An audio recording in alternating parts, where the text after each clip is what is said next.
أعوذ بالله من الشيطان الرجيم بسم الله الرحمن الرحيم ولو أن أهل القرى آمنوا واتقوا لفتحنا عليهم بركات من السماء والأرض ولكن كذبوا فأخذناهم بما كانوا يكسبون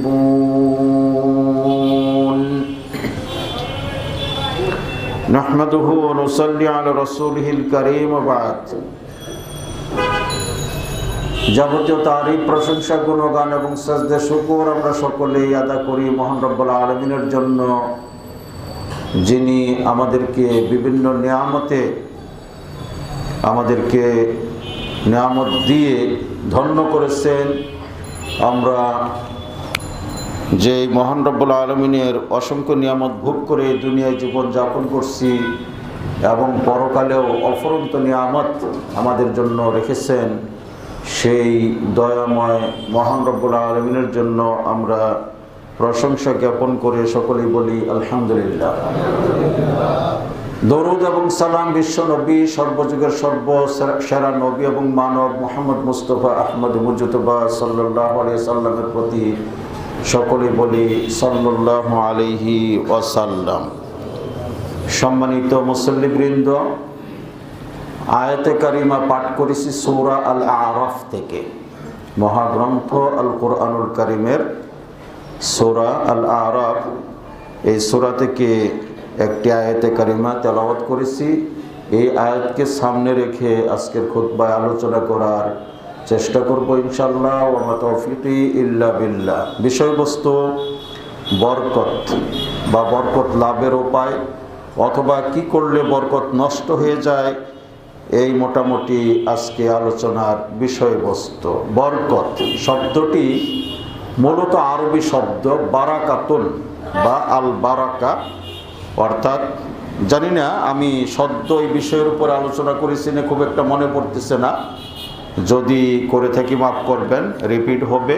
আর তা না হলে আমি যেই উদ্দেশ্য নিয়ে এই আলোচনা আজকে করার ইচ্ছা পোষণ করছি সেটা হচ্ছে যে আমরা অনেক সময় বলি কি যে বরকত পাচ্ছি না, আয় রোজগারে বরকত নাই, ব্যবসা বাণিজ্যে বরকত নাই, খাবার দাবারে বরকত নাই, এইভাবে আমরা অনেক সময় বলা বলি করি। এখন বরকত কেন নাই, কেন কমে গেল, কেন উঠে গেল, আর কি করলে আমার আপনার বরকত আবার আসতে পারে বা যাদের আসছে সেটা বহাল থাকতে পারে, সেই নিয়ে আলোচনা করব ইনশাআল্লাহ।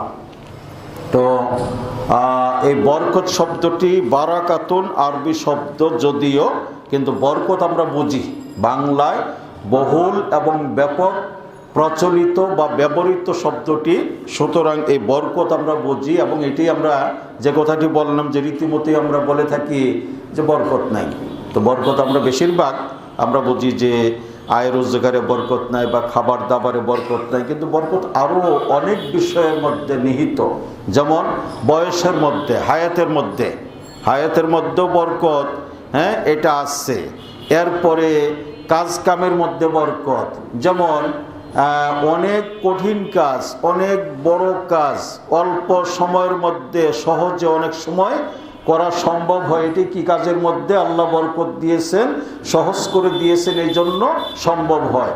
আবার দেখা যায় ছোট্ট কাজ বা সামান্য কাজ অনেক সময় লেগে যাচ্ছে, হ্যাঁ আমি সেটা শেষ করতে পারতেছি না, বা সেখানে আমাকে নানান রকম সমস্যার সম্মুখীন হতে হচ্ছে, এইগুলি হচ্ছে যে ওই কাজে আমি বরকত পাচ্ছি না। যাই হোক, আল্লাহ রাব্বুল আলামিন ইরশাদ করেন, আউযু বিল্লাহি মিনাশ শাইতানির রাজীম, ওয়ালাউ আন্না আহলাল কুরা আমানু ওয়াত্তাকাউ লাফাতাহনা আলাইহিম বারাকাতিম মিনাস সামাই ওয়াল আরদ। আল্লাহ বলেন এখানে এটা হচ্ছে এই আয়াত, যদিও আরও অনেক আয়াত আছে, অনেক হাদিস আছে এই বিষয়ে। তো এইখানে আল্লাহ রাব্বুল আলামিন বলতেছেন জনপদবাসী বা মানুষেরা যদি কি করত, ঈমান আনতো এবং তাকওয়া অর্জন করত। দুটো জিনিসের কথা বলা হচ্ছে, একটা হচ্ছে ঈমান আর একটা হচ্ছে তাকওয়া। আমরা কিন্তু সকলেই ইমানদার বা মুমিন এটা আমরা দাবি করতেই পারি বা করব, ঠিক আছে। এবং অনেকেই বলবো যে না, তাকওয়া আমার মধ্যে আছে, আমি পরহেজগার বা সেই মোতাবেক জীবন যাপন করার চেষ্টা করি। কিন্তু আল্লাহ রাব্বুল আলামিন এখানে বলতেছেন যে ঈমানের যে দাবি, ঈমান আনার পরে যে কাজগুলো যথারীতি করতে হবে, সেই কাজগুলি যদি একজন ব্যক্তি যথারীতি করে এবং তাকওয়া ভিত্তিক জীবন যাপন করে, অর্থাৎ আল্লাহর বিধিনিষেধ সার্বিক ক্ষেত্রে মেনে চলে, আল্লাহ বলেন লাফাতাহনা আলাইহিম বারাকাতিম মিনাস সামাই ওয়াল আরদ। এই দুটো জিনিস, ঈমান আর একটা তাকওয়া থাকলে কি করব? আল্লাহ বলে দিচ্ছেন যে আমি আকাশ এবং জমিনের বরকতের যতগুলো দ্বার আছে, যতগুলো দুয়ার আছে, সব আমি খুলে দিতাম। মানুষেরা বা আমার বান্দারা বা জনপদবাসী, এখানে আহলুল কুরা বলা হয়েছে, শাব্দিক অর্থ হয় জনপদবাসী, এক কথায় মানুষ যদি কি করত, ঈমান আনত, ঈমান ভিত্তিক তারা আমল করত এবং তাকওয়া সম্পন্ন জীবন যাপন করত, তাহলে আকাশের এবং জমিনের যত বরকতের যে দরজাগুলো আছে সব উন্মুক্ত করে দিতাম, খুলে দিতাম। কিন্তু আল্লাহ রাব্বুল আলামিন বলেন সেটা আমি করি নাই। কেন করি নাই? ওয়ালাকিন কাযযাবু, যথারীতি ঈমান আনতে পারে নাই মানুষ, অথবা ঈমান আনলেও ঈমানের সঙ্গে প্রতারণা করছে। ওয়ালাকিন কাযযাবু, তারা মিথ্যা প্রতিপন্ন করেছে। এই জন্য আমি কি করলাম? ফাআখাযনাহুম বিমা কানু ইয়াকসিবুন, তাদের কর্ম হিসেবে বা কর্মের প্রতিফল হিসেবে আমি তাদেরকে পাকড়াও করলাম। আমি বরকতটা যেভাবে দেওয়ার ছিল সেভাবে দেইনি বা দিতে পারি নাই। আল্লাহ রাব্বুল আলামিন পরিষ্কার বলে দিলেন। এখন তাহলে বরকত লাভের জন্য, বরকত পাওয়ার জন্য কি কি পন্থা অবলম্বন করতে হবে, কি কি কাজ করতে হবে? এক নম্বরে হচ্ছে ঈমান শুধু মুখে মুখে বা মনে মনে আনলে চলবে না, ঈমানের দাবি অনুযায়ী তাকে কাজ করতে হবে, তাকে আমল করতে হবে এবং তাকওয়া ভিত্তিক জীবন যাপন করতে হবে, তাকওয়া অর্জন করতে হবে প্রথমত, এবং সেই মোতাবেকও তাকে আমল করতে হবে। অর্থাৎ আল্লাহর বিধি নিষেধ যেগুলো নির্দেশ আছে সেইগুলো যথারীতি বাস্তবায়ন করতে হবে এবং যে সকল নিষেধাজ্ঞা আছে সেগুলো থেকে বিরত থাকার চেষ্টা করতে হবে। তাহলেই যদি সামগ্রিকভাবে সর্বত্র আল্লাহ রাব্বুল আলামিন তার বরকতকে এই যথারীতি নাও দেন, যিনি এইভাবে জীবন যাপন করবেন বা আল্লাহর বিধিনিষেধ মেনে চলবেন, নিশ্চয়ই তাকে আল্লাহ রাব্বুল আলামিন বরকতময় করবেন ইনশাআল্লাহ। তাহলে প্রথম আমি সংক্ষেপে সবসময় বলি যে এই খুতবায় সংক্ষিপ্ত সময়ে এই খুব বিস্তারিত আলোচনা করা যায় না, সংক্ষেপে করতে। তাহলে প্রথম হচ্ছে ঈমান। আমরা আগেই বলেছি যে প্রত্যেকেই বলবে যে হ্যাঁ আমার মধ্যে ঈমান আছে, কিন্তু এটা শুধু মুখে বললে হবে না। ঈমানের যে দাবি, সেই দাবি অনুযায়ী আমাকে আপনাকে চলতে হবে, পাশাপাশি তাকওয়া সম্পন্ন জীবন আমাকে আপনাকে গড়তে হবে, জীবন যাপন করতে হবে। 2 নম্বরে, এটা ছিল 1 নম্বর পয়েন্ট। 2 নম্বরে দোয়া করতে হবে আল্লাহর কাছে। আল্লাহ দোয়া শিখিয়ে দিয়েছেন বরকত লাভের জন্য। আল্লাহ রাব্বুল আলামিন দোয়া শিখিয়ে দিয়েছেন। দোয়া করতে বলেছেন, নবী করিম সাল্লাল্লাহু আলাইহি ওয়াসাল্লাম শিখিয়ে দিয়েছেন। আল্লাহর নির্দেশ অনুযায়ী, আল্লাহর এই দিক নির্দেশনা মোতাবেক বিশ্বনবী মুহাম্মদুর রাসূলুল্লাহ সাল্লাল্লাহু আলাইহি ওয়াসাল্লাম বিভিন্ন ক্ষেত্রে বিভিন্ন বিষয়ে আমাদেরকে অনেক দোয়া করতে বলেছেন, যে দোয়া করলে বরকত আমরা অর্জন করতে পারি। তার মধ্যে প্রথম একটা কি, এই যে দাম্পত্য জীবন যে শুরু হয়, দাম্পত্য জীবনের মধ্যে বরকতের দরকার হয়। আমি একা ছিলাম, যখন আমি একজন জীবন সঙ্গিনী গ্রহণ করলাম, আমার খরচা বেড়ে যাবে, সেখানে ছেলে সন্তান হবে, এইগুলোর জন্য কি করতে হবে? বরকতের জন্য দোয়া করতে হবে। আল্লাহ রাসূল শিখিয়ে দিলেন, বারাকাল্লাহু ফিক ওয়া বারাকা আলাইকুমা ওয়া জামা বাইনাকুমা ওয়া বারাকা আলাইকা ওয়া জামা বাইনাকুমা ফিল খাইর। দোয়া শিখিয়ে দিয়েছেন। আমরা তো অনেকে দোয়া জানি না। দাম্পত্যের জীবন অনেক আগেই শুরু করেছি, এখন জীবনের শেষ পর্যায়ে চলে আসছি, কিন্তু এখনও ওই যখন শুরু করেছি তখনও এই দোয়া করেছি কিনা অনেককে জিজ্ঞেস করলে বলে দোয়া তো জানিই না। তাহলে দোয়া করবো থেকে? তো এটা একটা দোয়া জীবনের সূচনা লগ্ন থেকেই আল্লাহ রাসূল করতে বলেছেন, শিখিয়ে দিয়েছেন। এরপরে এই যে খাদ্য খাবারের পরে তারপরে অন্যের ওখানে নিমন্ত্রণে যাওয়ার পরে বা এই দাওয়াত খাওয়ার পরে আল্লাহ রসুল এই সকল দোয়া শিখিয়ে দিয়েছেন, দোয়া করতে বলেছেন। যেমন আল্লাহ রসুল শিখিয়েছেন কারোর বাড়িতে যদি আমরা মেহমান হয়ে খাওয়া দাওয়া করি তাহলে ওই মেজবানের জন্য দোয়া করতে, আল্লাহুম্মা বারিক লাহুম ফিমা রাযাকতাহুম, আল্লাহুম্মা বারিক লাহুম ফিমা রাযাকতাহুম, হে আল্লাহ তাকে যে তুমি রিজিক দিয়েছো সেইখানে তুমি বরকত দান করো, বারিক লাহুম তাদের বরকত দান করো, বরকতময় করো, ফিমা রাযাকতাহুম যে রিজিক তুমি তাদেরকে দিয়েছো। আর কি দোয়া? আরো দোয়া করতে বলেছেন রগফির লাহুম ওয়ারহামহুম, হে আল্লাহ তুমি তাদেরকে ক্ষমা করো এবং তাদের উপরে রহমত বর্ষণ করো। কি সুন্দর দোয়া শিখিয়ে দিয়েছেন। একে অপরের জন্য দোয়া করতে বলেছেন আল্লাহ রসুল। এবং পাশাপাশি আমি খাবার খাওয়ার পরে আমার নিজের বাড়িতে, আপনার নিজের বাড়িতে খাওয়ার পরেও রাসূল দোয়া শিখিয়ে দিয়েছেন যে দোয়া করবে আল্লাহুম্মা বারিক লানা ফিহি, অথবা আল্লাহুম্মা বারিক ফি তুআমিনা ওয়া শারাবিনা, হে আল্লাহ আমাদের এই খাদ্য পানীয়ে তুমি কি করো? বরকত দান করো। কিন্তু আমরা কই দোয়া তো করি না, দোয়া তো জানি না। এবং যদি আমি মুসলিম দাবি করতেছি, আমি মুমিন দাবি করতেছি, কিন্তু আমার সলাত নাই, নামাজ নাই, হ্যাঁ আমি তো নামাজই পড়ি না, তো আমি দোয়া করব কখন, কোথায়? তো এই জন্য একটার সঙ্গে আরেকটা সম্পৃক্ত, ইমানের সঙ্গে বলেছিলাম তাকওয়ার সম্পর্ক রয়েছে। এবং এই যে কাজগুলো হচ্ছে ইসলামিক কাজ, ইমানের দাবির কাজ, এইগুলো আমাকে আপনাকে পালন করতে হবে, শিখতে হবে। তাহলে এখানে রাসূল খাবার খাওয়ার পরে দোয়া করতে বলেছেন। দোয়া করলে আল্লাহ সেখানে বরকত দিবেন, আল্লাহ আমার আপনার খাদ্যে পানীয়ে বরকত দিবেন। অনেক সময় আমরা কিন্তু খাই, পেট ভরে যায়, মন ভরে না। অনেক সময় পেট ভরে কিন্তু মন ভরে না, তার মানে কি তৃপ্তি পাইলাম না, তৃপ্তি পাই না। কেন? ওই খাবারের মধ্যে যেই পদ্ধতিতে, যেই নীতিমালায় খাওয়ার কথা ছিল, খাওয়া গ্রহণ করার কথা ছিল, সেটা আমি আপনি করি নাই, যে জন্য মন পেট ভরলো, মন ভরে না, তৃপ্তি পাই নাই, বরকত হয় না। এক কথায় কি সেখানে বরকত হয় নাই। তো আল্লাহ রসুল এই দোয়াগুলো শিখিয়ে দিয়েছেন।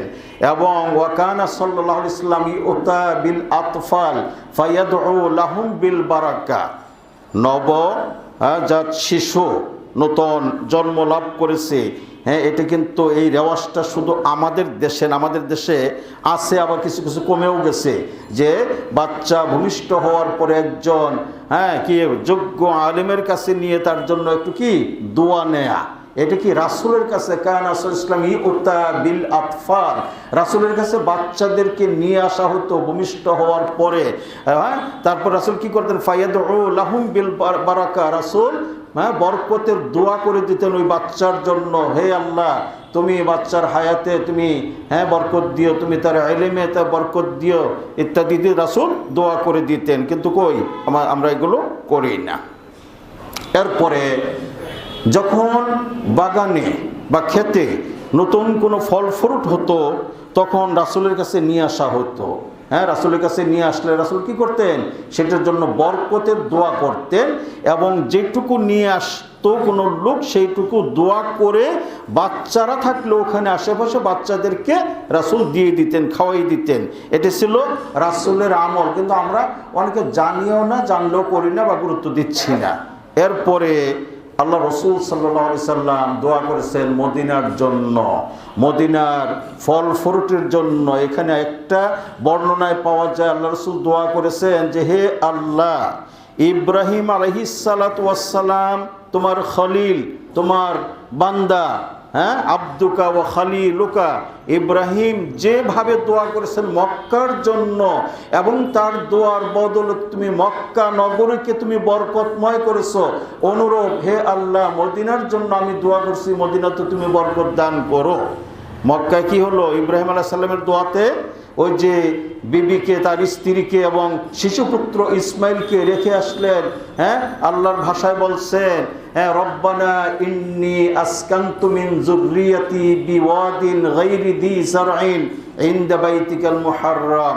হে আল্লাহ, চাষাবাদহীন এই মরুভূমিতে আমি আমার স্ত্রী শিশু পুত্রকে এখানে রেখে গেলাম, তুমি অন্যান্য মানুষদেরকে তাদের দিকে ধাবিত করে দিও, তাদের মনটাকে তাদের দিকে আকৃষ্ট করে দিও, অর্থাৎ তারা যেন এখানে একাকী না থাকে, আরও মানুষ এখানে চলে আসে, বসবাস করে। সেই মক্কা নগরী এখন বিশ্বের অন্যতম একটা ব্যস্ত নগরীতে রূপান্তরিত হয়েছে। এই ঢাকা যেরকম ঘন বসতির এলাকা, হ্যাঁ, বিশেষ করে পুরান ঢাকায় যেরকম গিজ গিজ করতেছে এই ঘর বাড়ি আর মানুষ, তেমনি এই মক্কা নগরী যারা গিয়েছেন তারা দেখেছেন যে মক্কাটা তদ্রূপ। শুধু তাই নয়, হ্যাঁ, এরপরে ইব্রাহিম আলাইহিস সালাম দোয়া করলেন, হে আল্লাহ, তুমি কি করো, হ্যাঁ, ফল ফ্রুট দিয়ে এই নগরীর বাসিন্দাদেরকে তুমি রিজিকের ব্যবস্থা করে দিও। আল্লাহ করে দিয়েছেন। আমি অনেকবার এটা বলে থাকি, বিশেষ করে হজ্জের মৌসুমে, হ্যাঁ, যে আল্লাহ রাব্বুল আলামিন এত সুন্দরতম ব্যবস্থা করে দিয়েছেন, এখনো গোটা মক্কাতে, সারা মক্কাতে কিছুই হয় না। সৌদি আরবের অন্যান্য জায়গায় হচ্ছে মাশাআল্লাহ, হ্যাঁ, তায়েফে হচ্ছে, মদিনাতে তার আশেপাশে হচ্ছে, এরকম আরও বিভিন্ন জায়গায় হচ্ছে, আল কাসিম এলাকায় অনেক কিছু হচ্ছে, কিন্তু মক্কাতে শুধু পাহাড় আর পাহাড়, সেইখানে এখনো কোনো কিছুই হয় না, একটা দানাও হয় না যেখানে।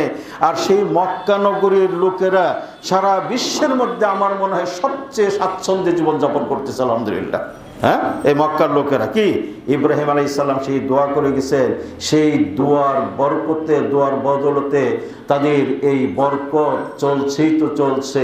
আল্লাহ নবী বললেন, হে আল্লাহ, অনুরূপ দোয়া আমি এই মদিনার জন্য করেছি, হ্যাঁ, তুমি মদিনাতেও কি করো, বরকত দান করো। আল্লাহুম্মা বারিক লানা ফি মাদিনাতিনা ওয়াফি সামারিনা ওয়াফি মুদ্দিনা ওয়াফি সাইনা, এই দোয়া করলেন।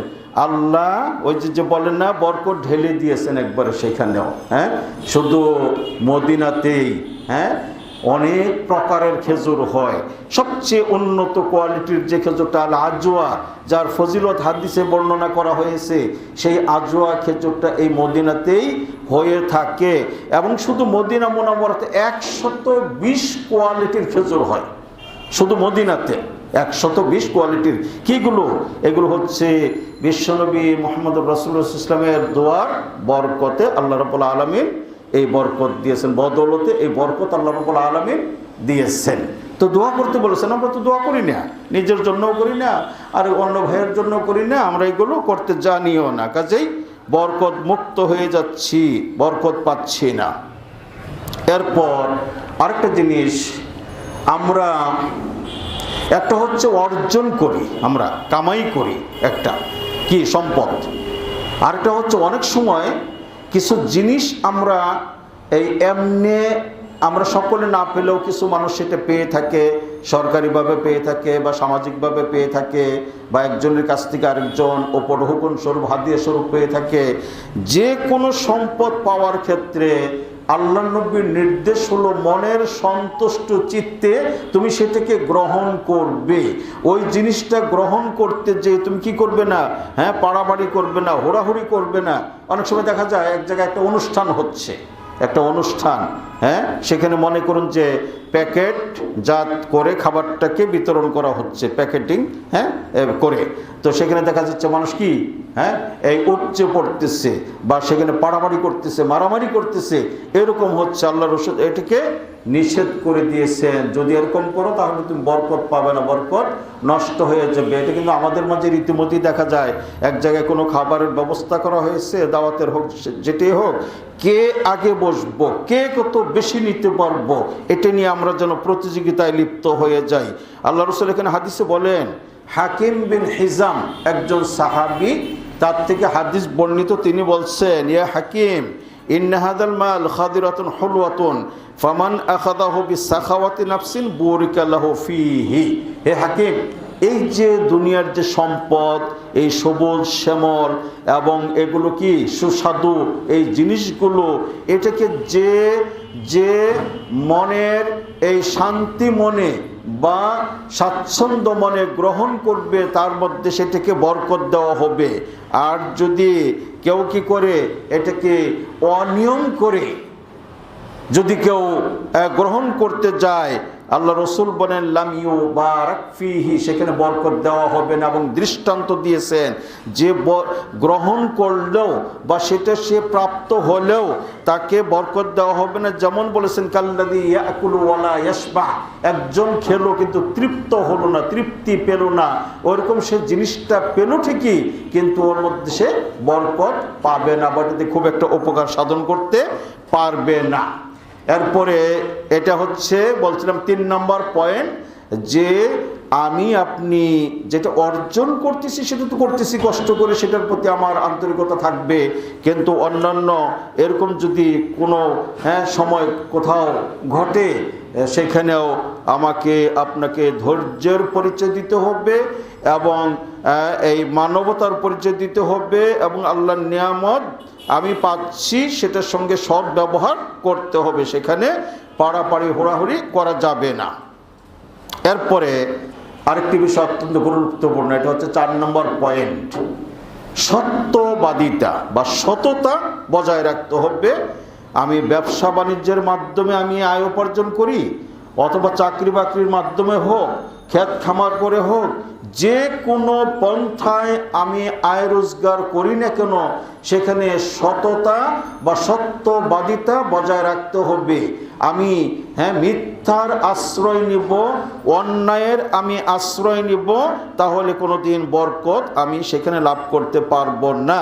বিশেষ করে এই বিষয়টি ব্যবসায়ী যারা, তাদেরকে বিশেষভাবে বিশ্বনবী মুহাম্মদুর রাসূলুল্লাহ সাল্লাল্লাহু আলাইহি ওয়াসাল্লাম তাদেরকে সম্বোধন করে বলেছেন, তাদেরকে লক্ষ্য করে বলেছেন যে আল বাইয়ান বিল খিয়ারি মা লাম ইয়াতাফাররাকা ফা ইন সাদ্দাকা ওয়া বায়্যানা বুরিকা লাহুমা ফি বাইইহিমা।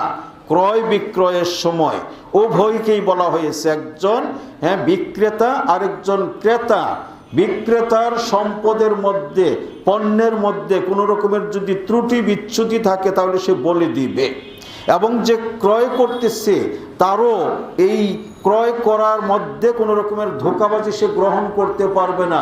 দুইজনই যদি সততা এবং সত্যবাদিতা বজায় রেখে তারা ক্রয় বিক্রয় করে, আল্লাহ রসুল বলেন বুরিকা ফি বাইইহিমা, তাদের এই ক্রয় বিক্রয়ের মধ্যে উভয়কে কি করা হবে? বরকত দেয়া হবে। আর যদি মিথ্যার আশ্রয় নেয়, অসৎ কোনো পন্থা সেখানে অবলম্বন করে, তাহলে আল্লাহ রসুল বলেন মুহিকাত বারাকাতু বাইইহিমা, এই ক্রয় বিক্রয়ের মধ্যে যে বরকতটা ছিল সেটা কি নষ্ট হয়ে যাবে, সেটা উঠে যাবে। আল্লাহ রাব্বুল আলামিন তখন সেটা করবেন না। আমি একটু না বলে পারছি না, বর্তমান কালের যে এই ব্যবসায়ী ভাইয়েরা ম্যাক্সিমাম, সকলকে আমরা বলতে পারবো না, তবে অনেককেই দেখা যাচ্ছে যে সেখানে তারা মিথ্যা কসম খাচ্ছে, তারা মিথ্যা কথা বলতেছে, এবং কোনো পণ্যের মধ্যে যদি কোনো ত্রুটি থাকে সেটাকে গোপন করার জন্য, সেটাকে ঢেকে রাখার জন্য যত রকমের পন্থা সে অবলম্বন করতেছে, কোনো রকমের দ্বিধাবোধ করতেছে না। এবং দেখা যাচ্ছে যে নানান রকম কৌশল সে সেখানে অবলম্বন করতেছে, যত বেশি এখানে লাভ বা মুনাফা সে করতে পারে সেটার জন্য। তো এইখানে যদি প্রতারণামূলক কিছু হয়, মিথ্যার কিছু হয়, ধোকার কিছু হয়, আল্লাহ রসুল পরিষ্কার বলে দিয়েছেন মুহিকাত বারাকাতু বাইইহিমা, এই ক্রয় বিক্রয়ে বরকত থাকবে না, সেটা অটোমেটিক উঠে যাবে, নষ্ট হয়ে যাবে। আরেকটা পয়েন্ট, এটা আমরা 5-6 নম্বর বলবো, সেটা হচ্ছে যে কোনো কাজ ব্যবসা বাণিজ্য হোক, চাকরি বাকরি হোক, অথবা ক্ষেত খামারের কাজ হোক, লেখাপড়ার কাজ হোক, এই কাজ করতে বলেছেন আল্লাহ রসুল সকালবেলায়। কিন্তু আমরা এটা এক একটা দেশের এক একটা কালচার হয়ে গেছে, নিয়ম হয়ে গেছে, রাষ্ট্রীয়ভাবে দেশীয়ভাবেই জাতিগতভাবেই সেটা হয়ে গেছে। যেমন আমাদের দেশে দোকানপাট খোলা হয় সাধারণত 9টা-10টার দিকে, অফিস আদালত কিছু হয়তো আছে 8টার থেকে, বেশিরভাগ 9টা-10টা এরকম। মানে ফজরের পরে যেই কথাটা বলা হয়েছে সকাল সকাল, আল্লাহ রাসূল এখানে দোয়া করেছেন আল্লাহুম্মা বারিক লি উম্মতি ফি বুকুরিহা, রাসূলের দোয়া, গোটা উম্মতের জন্য দোয়া করেছেন কি? আল্লাহুম্মা বারিক লি উম্মতি ফি বুকুরিহা, আমার উম্মতের সকাল বেলার কাজে তুমি বরকত দিও, আমার উম্মতের সকাল বেলার কাজে তুমি কি করো, বরকত দিও। কিন্তু আমরা অনেক আছে সকালে তো উঠি না, ফজরের নামাজও পড়ি না। আবার ওই পুরাতন কথা নিয়ে আসতেছি, নামাজ যদি না পড়ি, আল্লাহর বিধান যদি না মানি, তাহলে তো আমি পূর্ণ মুমিনও না, আর তাকওয়া তো আমার মধ্যে নেই। তাহলে প্রথম শর্ত যেটা ছিল যে ঈমান এবং তাকওয়া থাকতে হবে যথারীতি, তাহলে বরকত পাবে। এখানে আমি ফজরের সময় ফজরের নামাজ পড়ি না, আমি উঠলাম না, শুয়ে থাকলাম, আল্লাহ তো বরকত জোর করে দিবেন না।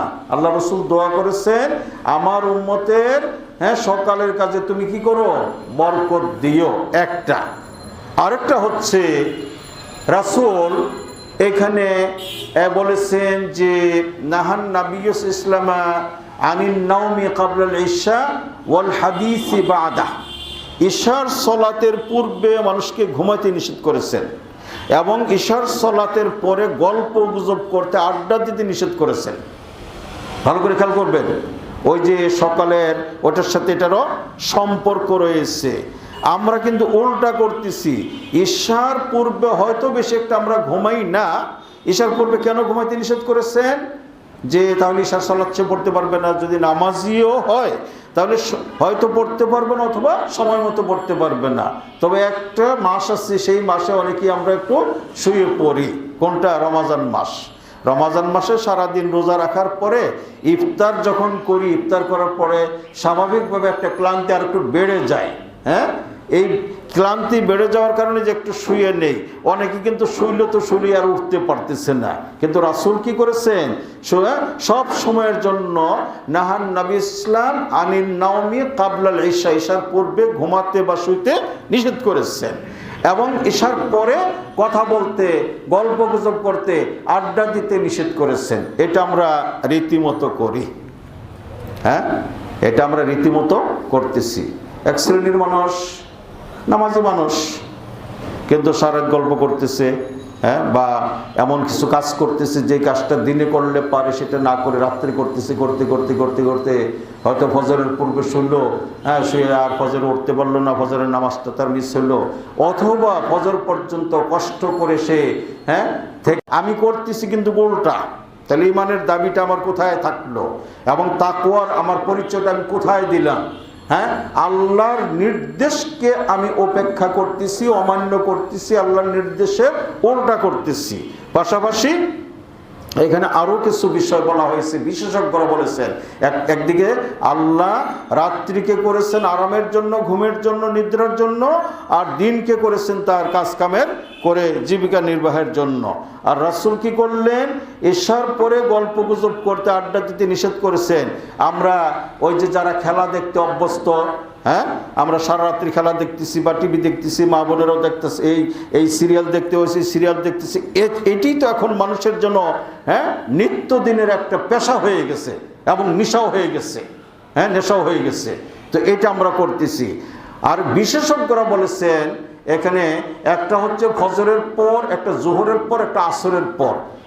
রাসূল যেটা সুন্নত করে দিয়েছেন জোহরের পরে হালকা বিশ্রাম করা, এটাকে আরবি ভাষায় বলা হচ্ছে কি? কাইলুলা। কাইলুলা এই শব্দটা মানে কি? সামান্য বিশ্রাম। এখানে কিন্তু ঘুমের কথা বলা হয়নি। ঘুম তো রাত্রে, দিনের বেলায় কি করবে? দুপুরে খাওয়ার পরে সকাল থেকে দুপুর পর্যন্ত যখন কাজ করবে, জোহরের সালাত আদা করবে, খাওয়া দাওয়া করলে তখন একটু আরামের দরকার, একটু আরাম বা বিশ্রাম করতে বলা হয়েছে। এটা উপকারী, এটা রাসূলের সুন্নত এবং এটা কি? স্বাস্থ্যের জন্য উপকারী। অন্যদিকে ফজরের পরে ঘুমকে বলা হয়েছে, এটাকে বলা হয়েছে হাইলুলা। যেমন জোহরের পরেরটাকে বলা হয় কাইলুলা, আর ফজরের পরেরটাকে বলা হচ্ছে হাইলুলা। হায়েল থেকে, শব্দটা কি আরবি শব্দ হায়েল থেকে। হায়েল অর্থ হচ্ছে প্রতিবন্ধক বা প্রতিবন্ধকতা। কিসের প্রতিবন্ধক? আপনার উপরে যে বরকত আসতো আল্লাহর পক্ষ থেকে, এটার প্রতিবন্ধক হয়ে যাচ্ছে আপনার ফজরের পরে ঘুমটা। আপনাকে ওই বরকতময় আপনাকে করতে দিচ্ছে না, আমি নিজে সেটাকে কি করছি? আমি বন্ধ করে দিলাম। আরেকটা হচ্ছে আসরের পরে শুয়ে থাকা। আসরের পর শুয়ে থাকা এক তো হচ্ছে আসর, আল্লাহ রসুল এখানে হাদিসে বলেন মান ফাতাতহু সালাতুল আসরি কাআন্নামা বুতিরা আহলুহু ওয়া মালুহু। আল্লাহ রাসূলের হাদিস, সহিহ হাদিস। যে ব্যক্তি আসরের সালাতকে ফৌত করলো, আসরের সালাতকে পড়লো না, আদা করলো না, অথবা যথাসময়ে পড়লো না, তার সেজন্য তার মাল এবং আহালকে, তার পরিবার পরিজন এবং সম্পদকে সে কি করলো? নষ্ট করে দিল, হারিয়ে ফেললো। রাসূলের হাদিস। আর আসরের পরে ঘুমানো, ওই ঘুমিয়ে থেকে তো আসরের সালাত নষ্ট করলো। এই সালাত নষ্টের কারণে সে কি তার জান এবং মালের দিক থেকে ক্ষতিগ্রস্ত হবে বা হলো। আরেকটা আসরের পরে ঘুমানোকে বলা হচ্ছে আইলুলা। একটা সকালেরটা হাইলুলা, দুপুরেরটা কাইলুলা, আর বিকালেরটা হচ্ছে আইলুলা। এটা আলিলুন থেকে, আলিলুন অর্থ হচ্ছে কি বিমার, ব্যাধি। অর্থাৎ এই আসরের পরে শুয়ে থাকা মানুষের কি বিমার কেটে নিয়ে আনে, অসুখ বিসুখকে বৃদ্ধি করে দেয়, বাড়িয়ে দেয়। কিন্তু যেটা আমার জন্য আপনার জন্য উপযোগী সেটা কিন্তু আমি করতেছি না, যেটা অনুপযোগী, যেটা নিষেধ সেটা বেশি করে করতেছি। আর যত উল্টাপাল্টা করব তত বেশি বরকত থেকে আমরা কি হব? বঞ্চিত হব। সময় শেষ। সর্বশেষ আর একটু বলবো, সেটা হচ্ছে খুব গুরুত্বপূর্ণ একটা বিষয়। আল্লাহ রাসূল বলেছেন, মান সাররাহু আন ইউবসাতা ফি রিজকিহি ওয়া আন ইউনসা লাহু ফি আসারিহি ফালইয়াসিল রাহিমাহ। আল্লাহ রাসূল বলেন, হাদিস আবু হুরায়রা, বিশিষ্ট সাহাবী আবু হুরায়রা থেকে বর্ণিত, তিনি বলেন, সামি'তু রাসূলুল্লাহ ইয়াকুল মান সাররাহু আন ইউবসাতা লাহু ফি রিজকি ওয়া আন ইউনসা লাহু ফি আসারি ফালইয়াসিল রাহিমাহ। কি অর্থ? আল্লাহ রাসূল বলেন, যে ব্যক্তি চাবে বা যে ব্যক্তির ইচ্ছা হবে তার এই সম্পদ এবং হায়াত বাড়িয়ে দেওয়া হোক, সম্পদ, মাল, ধন এবং হায়াত, আয়ু, এটা বৃদ্ধি করা হোক, এটা যদি কেউ চায়, কামনা করে, তাহলে তার জন্য উচিত কি? ফালিয়াসিল রহিমা, আত্মীয়তার সম্পর্ক বজায় রাখা। তাহলে কি হবে? আপনি আত্মীয়তার সম্পর্ক বজায় রাখলে আমার সম্পদে এবং আমার হায়াতে আমি বরকত লাভ করতে পারবো। তখন আত্মীয়তার সম্পর্ক আমরা রাখি কোনটা? নতুন আত্মীয় হয়েছে, কারোর শ্বশুর বাড়ি হয়েছে, জামাই বাড়ি হয়েছে, এটা আমরা যতটুকু দরকার সম্পর্ক রাখার তার চেয়ে বেশি রাখতে আমরা রাজি আছি, তার চেয়ে বেশি রাখতে। কিন্তু পুরাতন আত্মীয় স্বজন পারলে পরিচয় দিতে রাজি না। বাবার সম্পর্কের, বাবার মামার বাড়ি, বাবার ফুফুর বাড়ি, ওগুলো এখন আমার দরকার নেই। অথবা তারা গ্রামে থাকে, আমি শহরে থাকি, ওই ঝামেলাটাই নিয়ে আমার দরকার নেই। পরিচয় দিলেই মাঝে মাঝে আসবে, জায়গা দিতে হবে, থাকতে দিতে হবে, দরকার নাই। এটাই কিন্তু এখন বেশি হচ্ছে। এক কথায় পুরাতন যাদের যে সকল আত্মীয় স্বজন, সেগুলো আমরা খোঁজ তো নেই না, বরং সেটাকে আমরা দূরে রাখার চেষ্টা করি। কিন্তু রাসূলের হাদিস কি? সে নতুন হোক, সে পুরাতন হোক, যে কোনো ধরনের আত্মীয়র সঙ্গে সম্পর্ক রাখলে মানুষের হায়াত এবং মাল সম্পদকে আল্লাহ রাব্বুল আলামিন বাড়িয়ে দেন, বরকত দেন। কিন্তু আমরা এই সব কিছুতেই অনেকটাই যেন আমরা পিছিয়ে আসি বা পিছিয়ে যাচ্ছি আস্তে আস্তে। কাজে বরকত তো চলেই যাবে, বরকত তো থাকবে না বা পাবো না।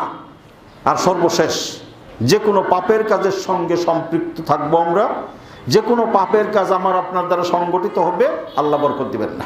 মনে রাখবেন ভালো করে, যে কোনো পাপের কাজ আমার আপনার মধ্যে যদি থাকে, বিশেষ করে বড় বড় যেগুলো পাপ, কাবিরা গুনাহ, হারাম কাজ, এগুলি আমার আপনার মধ্যে থাকলে আল্লাহ বরকত দিবেন না। বরকত এই পাপে নষ্ট করে দেয়। ওই কথাটা বলেই শেষ করব যে এই সুদ, ঘুষ, আজকে এর সঙ্গে যে কোনো দিক থেকে, যে কোনোভাবে আমরা যারা সম্পৃক্ত আছি, যতই কামাই করি না কেন, লক্ষ লক্ষ না, কোটি কোটি টাকা কামাই করলেও দেখবেন আপনি বরকত পাবেন না। বা একদিকে পাচ্ছেন, যেটুকু পাচ্ছেন তার চেয়ে ক্ষতি বেশি হচ্ছে। একটা জিনিস আপনারা তুলনা করবেন, কম্পেয়ার করবেন। একটা জিনিস কি? একজন ব্যক্তি 15-20 হাজার টাকা কামাই করতেছে বা তার চেয়ে আরো কম, ভালো চলছে আলহামদুলিল্লাহ, মোটামুটি চলছে, সমস্যা নাই। আর এই লক্ষ লক্ষ টাকা কামাই করেও দেখা যাচ্ছে এই সমস্যা ওই সমস্যা লেগেই আছে। হ্যাঁ, এটা দেখবেন রীতিমতো কেন লেগে আছে, ওই কামাইয়ের মধ্যে গলত আছে, কামাইয়ের মধ্যে সমস্যা আছে, হয় সুদের কামাই অথবা ঘুষের কামাই অথবা আত্মসাৎ করে টাকা কামাই করছে বা প্রতারণা করেছে ব্যবসা বাণিজ্যের মধ্যে। কাজেই আর আপনার জীবনে যদি এটা এফেক্ট নাও করে, এফেক্টেড আপনি নাও হন, আপনার পরবর্তী কোনো জীবনে যাই দেখবেন হয়ে যাবে। আপনি যারা অতীতের কিছু খেয়াল করেন, খুঁজে দেখেন, সব জায়গায় পাবেন অনেক তাদের কি ক্ষমতা ছিল, দাপট ছিল, অর্থ সম্পদ ছিল, সবই ছিল, এখন নাই। এটা কেন? এইগুলি কারণ হচ্ছে এই সব। যাই হোক, আল্লাহ রাব্বুল আলামিন আমাদেরকে হেফাজত করেন, আমরা যেন এই যে বিষয়গুলো যখনই আলোচনা করি যতটুকু সম্ভব আমরা মেনে চলতে পারি, আল্লাহ তৌফিক দেন। বিশেষ করে অন্ততপক্ষে মানার চেষ্টা করতে হবে। সব হয়তো একসাথে পারবো না, সম্ভব না, কিন্তু আমাকে আপনাকে চেষ্টা করতে হবে, নিয়তটা করতে হবে, আল্লাহর কাছে তৌফিক কামনা করতে হবে।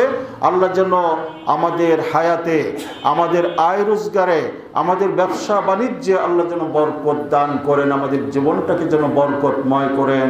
আমিন। ওয়া আখিরু দাওয়ানা আনিল হামদুলিল্লাহি রাব্বিল আলামিন। وأقول قولي هذا وأستغفر الله لي ولكم ولسائر المسلمين فاستغفروه إنه هو الغفور الرحيم.